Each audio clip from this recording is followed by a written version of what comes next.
Yo, what's up guys, I'm back, got a review for you. This time we have this baby R9. Now I actually got him for a really cheap price on bid. It was like 150k under at the time, which is really nice for him. But we'll go through it then. So on stats, he's 6 foot tall, got medium work rate. He's right footed with the 4-star skills, 4-star weak foot. Now in alternate position, he can only play the striker and centre forward, which is a little bit annoying for variety, but generally you don't need it on R9. He's a striker and striker only.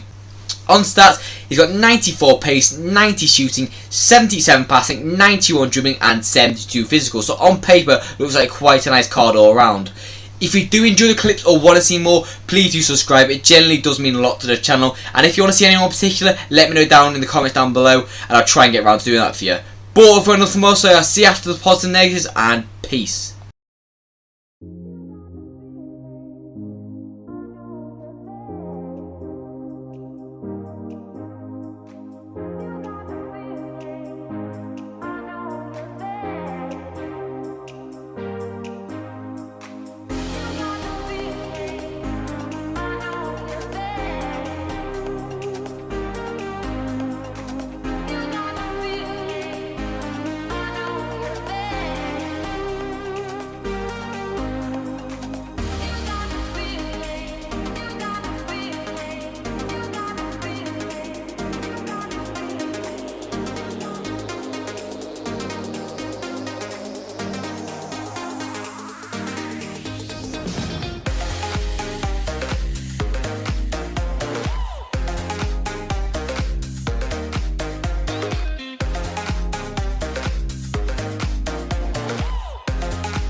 So on to my other thoughts about this card then. Now, first of all, he's a bagsman, this card is. As you can see, he's got a 2-goal a game ratio for me, which is incredibly good. And I think he was in FUT Champs or FUT Champs qualifiers. He's a very good card overall. So we'll start it then. So the 4-star skills, 4-star weak foot. Not really like R9, because obviously he's normally the 5-star merchant. But with that being said, the 4-star is not bad. The weak foot is very good on this card. And the 4-star skills will obviously just get you into the nice positions. Now, this pace for me is his best attribute in my opinion. He's electrically fast, especially this Hawk chemistry style, which I probably do recommend. You can maybe go with the engine, just boost up that agility a bit more, which I'll speak about later.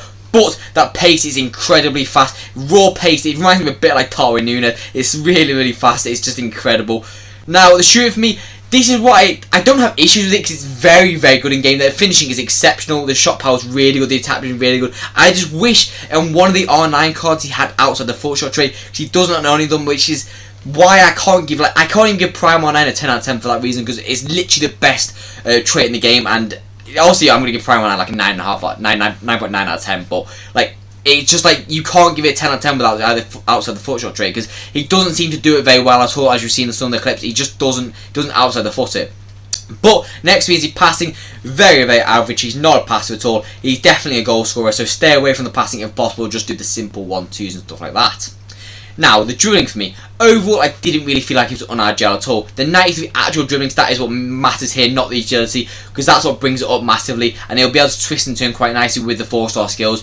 And he's not unagile, don't get me wrong, because people above 6 foot are normally quite unagile and have a big, like, bad ball control. Overall, all fine.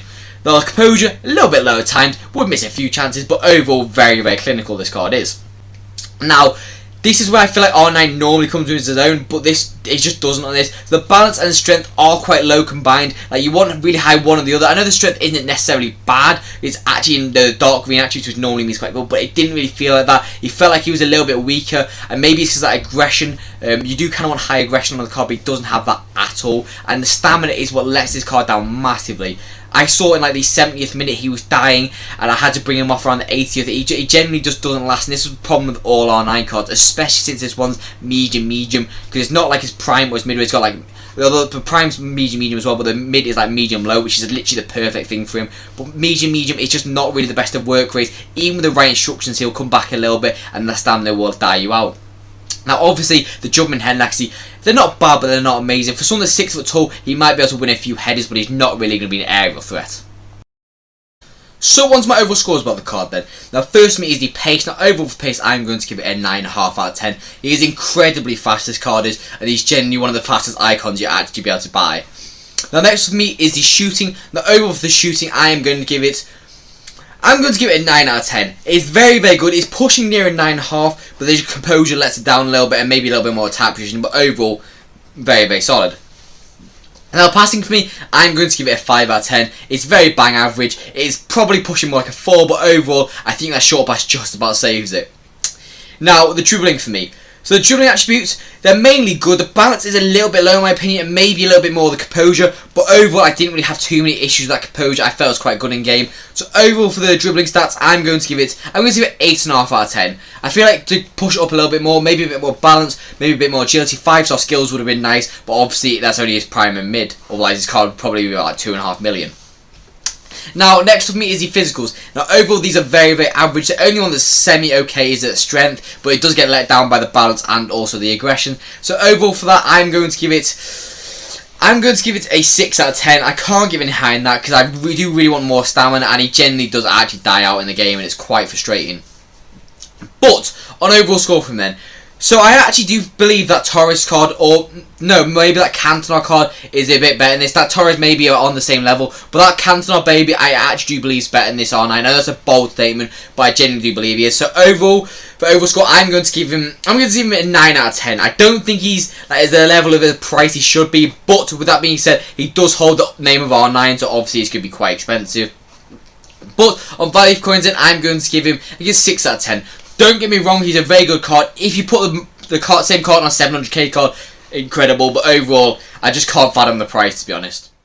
But as all of my viewers, always hope you enjoyed. If you did, please do subscribe. It generally does help the channel out a lot. But I've got nothing more to say, so I'll see you in the next video, and peace out, guys.